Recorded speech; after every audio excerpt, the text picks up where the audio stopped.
Hello everyone, I am Suga. Welcome back. तो कैसे हो आप सब? आई होप आप सब अच्छे होंगे।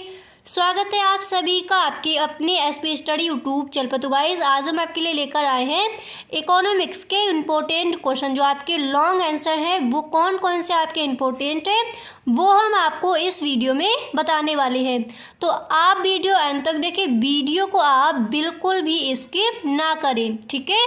तो यहाँ पर देखिए, आपका प्रश्न दिया गया है। जो फर्स्ट प्रश्न है वो मैंने यहाँ पर लिया है कि पैमाने के प्रतिफल से आप क्या समझते हैं तथा इसकी अवस्थाओं को प्रदर्शित कीजिए, ठीक है।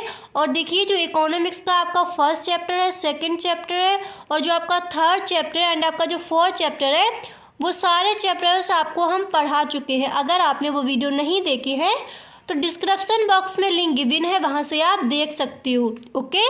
तो देखिए, और ये एक वीडियो मैंने बनाया है, एक ही वीडियो में आपको वो सारे चैप्टर्स की जो आपके क्वेश्चन आंसर है, जो आपके very most important question answer है, वो आपको एक ही वीडियो में मिल जाएंगे। उस वीडियो का भी लिंक आपको डिस्क्रिप्शन बॉक्स में हम दे देंगे, ओके। आप डिस्क्रिप्शन बॉक्स चेक कीजिए, वहाँ से आपके उन वीडियोस के लिंक मिल जाएंगे।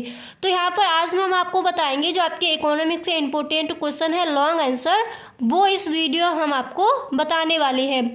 इस वीडियो के बाद आपका जो 5वां चैप्टर है इकोनॉमिक्स का, फिर हम उसको हल कराने वाले हैं, ओके। तो पहला प्रश्न आपका क्या था कि पैमाने के प्रतिफल से आप क्या समझते हैं तथा इसकी अवस्थाओं को प्रदर्शित कीजिए। तो इस प्रश्न का आंसर आप इस तरह से लिखोगे कि पैमाने के प्रतिफल उत्पादन फलन की दीर्घकालीन प्रवृत्ति को सूचित करती है, ठीक है। इसके बाद आपको लिखना है कि दीर्घकालीन में उत्पत्ति का कोई भी साधन नहीं होता है, वे सभी परिवर्तनशील हो जाते हैं तथा उन्हें आवश्यकता अनुसार परिवर्तित किया जा सकता है। तभी उत्पत्ति के साधनों को परिवर्तनशील करने के कारण ही हम पैमाने के प्रतिफलों को भी परिवर्तनशील कर सकते हैं, ओके। इसके बाद आप लिखोगे, इतना लिखने के बाद फिर आपको लिखना है कि तकनीक के अनुसार, ठीक है, तकनीक के सुधार, श्रम विभाजन, विशिष्टीकरण आदि उत्पादन में आंतरिक व बाह्य बचतें प्राप्त होती हैं जो पूर्णतः परिवर्तनशील होती हैं। वे स्थायी नहीं रहती हैं। एक निश्चित समय के बाद आंतरिक व बाह्य बचतें हानियों का रूप ले लेती हैं। इसके बाद आप लिखोगे प्रारंभ में तो, ठीक है, इसके बाद आपको लिखना है कि प्रारंभ में तो ये बचतें पैमाने के बढ़ते प्रतिफल को देती हैं, किंतु जब ये हानियों का रूप ले लेती हैं तो पैमाने के हास्य प्रतिफल को प्रदर्शित करती हैं। इसके आगे आप लिखोगे इन दोनों प्रतिफलों के बीच की कड़ी पैमाने स्थिर प्रतिफल की है, ठीक है। इसके बाद देखिए, आपको यहाँ पर नेक्स्ट हेडिंग डालनी है कि पैमाने के प्रतिफल, ठीक है। इतना लिखने के बाद आप हेडिंग डालोगे पैमाने के प्रतिफल, फिर इसके आगे आप लिखोगे।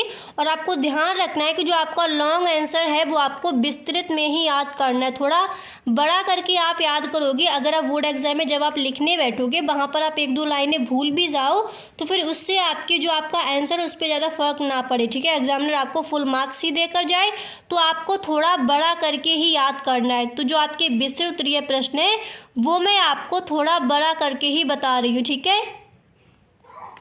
इसके आगे आप लिखोगे कि पैमाने के प्रमुख रूप से 3 प्रतिफल हैं, और वो प्रतिफल कौन कौन से हैं। फर्स्ट आपको लिखना है कि पैमाने के बढ़ते, यहाँ पर देखिए आपको फर्स्ट हेडिंग डालनी है कि पैमाने के बढ़ते प्रतिफल, ठीक है।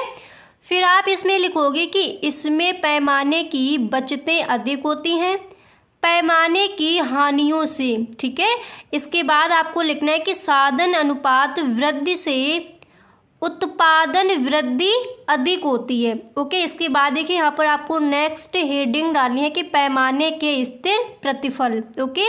दूसरी हेडिंग आपकी पड़ेगी पैमाने के स्थिर प्रतिफल, फिर इसमें आप लिखोगे कि इसमें पैमाने की बचत स्थिर होती है पैमाने की हानियों से साधन अनुपात वृद्धि से उत्पादन वृद्धि स्थिर होती है। तो पैमाने के स्थिर प्रतिफल में आपको इस तरह से लिखना है। समझ आ गया? इसके बाद आपको यहाँ पर नेक्स्ट हेडिंग डालनी है पैमाने के घटते प्रतिफल, और फिर इसमें आप लिखोगे इसमें पैमाने की हानियों अधिक होती हैं, पैमाने की बचतों से साधन अनुपात से उत्पादन वृद्धि कम होती है। इसके बाद आपको लिखना है ये सभी ही पैमाने के प्रतिफल को दर्शाते हैं तथा पैमाने के प्रतिफल भी हैं।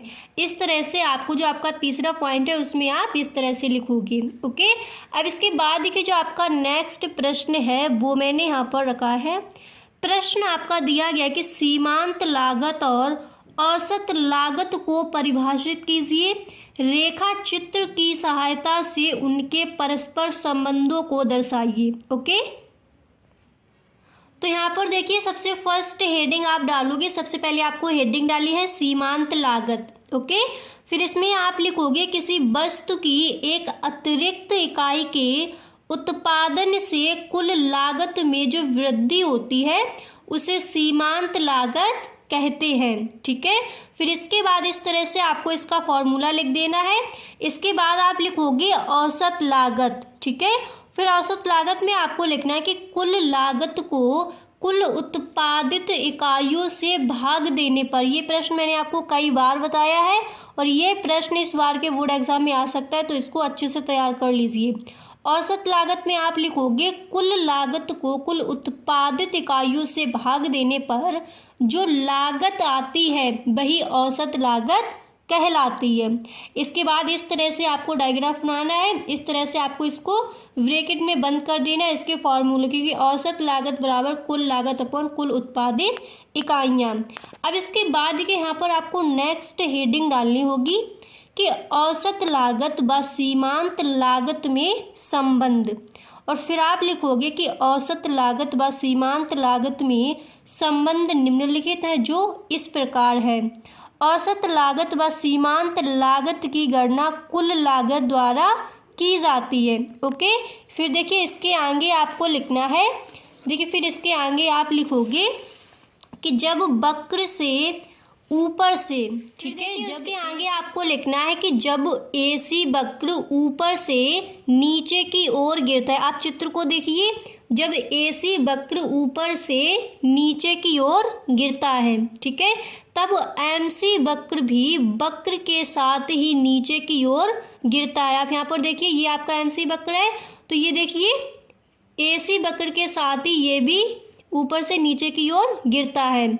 इसके बाद आपको लिखना है परंतु MC वक्र एक निश्चित सीमा तक गिरकर फिर बढ़ना प्रारंभ कर देता है। यहाँ पर देखिए ये निश्चित सीमा तक गिरा, फिर यहाँ पर ये बढ़ना प्रारंभ कर देता है और AC वक्र नीचे गिरता रहता है। इस प्रकार AC वक्र MC वक्र से नीचे गिरने की तुलना में बड़ा होता है, तो MC वक्र से, ठीक है, इस तरह से आप लिखोगे। तो यहाँ पर देखिए AC मतलब MC वक्र से जो AC वक्र है वो बड़ा है।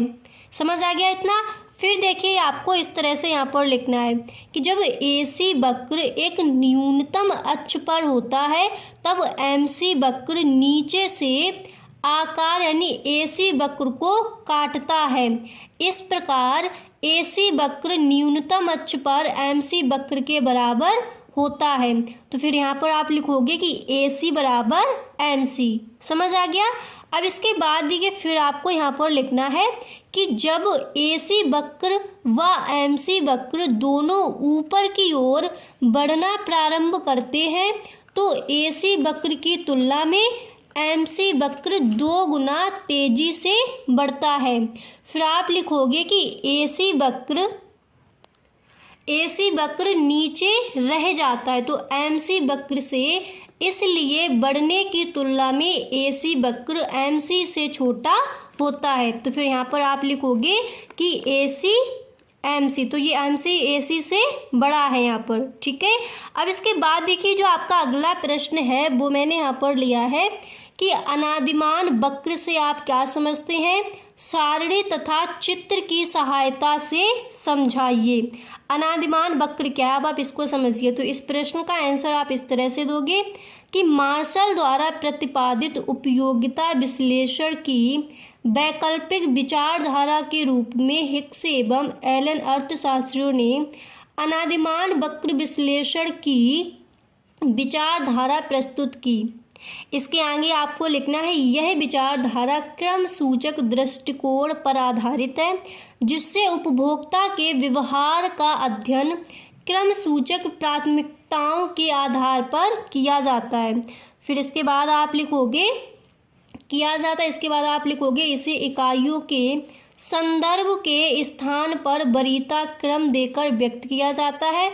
फिर आपको लिखना है कि अनादिमान वक्र यानी उदासीनता वक्र। अनादिमान वक्र क्या होगा? उदासीनता वक्र दो वस्तुओं के विभिन्न संयोगों से संबंधित उपभोक्ता के व्यवहार की व्याख्या करता है।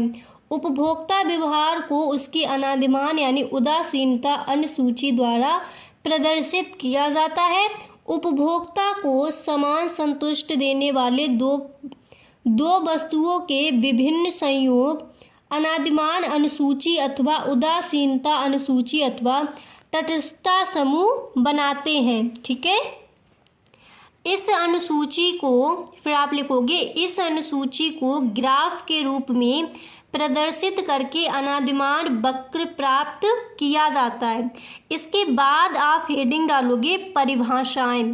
फिर आपको लिखना है कि प्रोफेसर मेयर्स के अनुसार, ये आपके अर्थशास्त्री हैं प्रोफेसर मेयर्स के अनुसार। ठीक है, तो इन्होंने देखिए जो आपका अनादिमान है उसकी परिभाषा इन्होंने किस तरह से दी। तो इन्होंने कहा है कि अनादिमान अनुसूची वह अनुसूची है जो कि दो वस्तुओं के ऐसे विभिन्न संयोगों को बताती है जिनसे किसी व्यक्ति को समान संतोष प्राप्त होता है।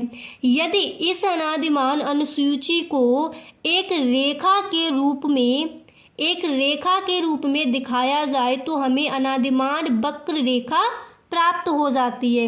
इसके बाद आप हेडिंग डालोगे, इसके बाद आपको ब्लैक पेन से इस तरह से लिखना है प्रोफेसर वाटसन के अनुसार। ये भी आपके अर्थशास्त्री है प्रोफेसर वाटसन। तो अब आपको बताना है कि इन्होंने अनादिमान वक्र के बारे में क्या कहा है। ठीक है, तो इन्होंने कहा कि अनादिमान अनुसूची दो वस्तुओं के संयोगों की अनुसूची है जिसको इस प्रकार व्यवस्थित किया जाता है कि उपभोक्ता उन संयोगों के प्रति उदासीन होता है। फिर आप लिखोगे और किसी एक को अन्य की तुलना में वरीयता नहीं देता। इसके बाद आपको लिखना है इस तरह से संक्षेप में।